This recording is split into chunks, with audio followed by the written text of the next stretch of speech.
pēc ļoti daudz piedzīvotām emocijām visā šajā darbā. Kā tu jūties šodien? Nu, jūs jau daudz ko pateicāt. Emocijas ir dažādas. Protams, ka ir milzīgs prieks. Jā, var teikt, ka ir noticis visai neticamais. Absolūti neticamais, ja pirms tiem 5 vairāk gadiem kāds pateikt faktiski, ko tas prasīs, ko būs jāsaskarās pēdējos mēnešos, un pēdējās nedēļas, un pēdējās dienās. Jā, tas prasīja ļoti daudz. Patiešām šķita, ka tas ir uz absolūti neiespējamā robežu brīžiem. Tas laimīgs cilvēks, kas dzīvo pie jūras, tad es varēju tur doties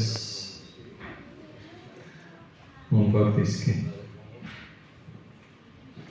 jūra ir tā, kas man skaidri liecina par to, ka Dievs ir šeit, jūra, debesis. Es skatos debesīs un es redzu Dievu, es jūtu Dievu, es saņemu jaunus spēkus, Dievs runā manī, viņš stāsta par to, kurā brīdī pašlaik tu esi un kas tev tālāk darāms. Nu, tas, protams, ļoti personīgi un to visu stāstot vārdos, tā šeit grūti izstāstīt. Jā, un tad spēki atgriežas. Un, protams, es varu kurā brīdī piezvanīt Janai un teikt, klausies, ir traki, ir tā un tā, un tas trūkst, ir tāds un tāds problēmas, un tas nav, un tas nesanāk, un tas vēl vajadzīgs, un tie cilvēki nav to atsūtījuši, un jā, un brīžiem droši vien Jāna bija mans psihoterapeits, es biju nevienreiz protams, psihoterapeits arī viņai.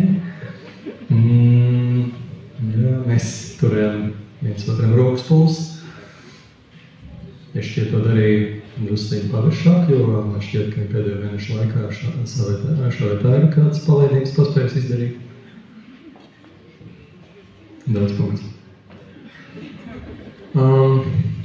Es esmu ļoti gandarīts par iznākumu. Es patiešām esmu priecīgs par to, ka man bija iespēja apmēram 50 dziesmām dot krāsaināku skanējumu caur aranžiju. Es esmu laimīgs par to, ka bija apkārt daudz atbalstoši cilvēki. Es jūtu aizmuguri, es jūtu lūkšanas. Es jūtu šo ļoti daudz cilvēku vēlu, lai darbs patiešām iet uz priekšu. Un tas gāja uz priekšu. Neticami, bet tas gāja uz priekšu.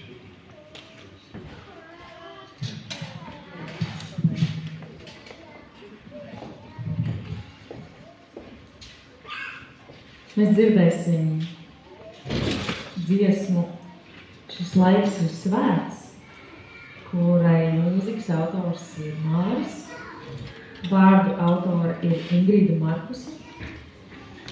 Māris sāka ar vārdiem un klausījās, kāda mūzika tagad varētu skanēt. Jūs šodien sāksiet ar mūziku. Tas būs instrumentāls skandarbs, Māris pildījumā. Bet domājiet, tā ir dziesma no vakarēdienas sadaļas. Domājiet par šo īpašo satikšanos ar Dievu, kas notiek vakarēdienā.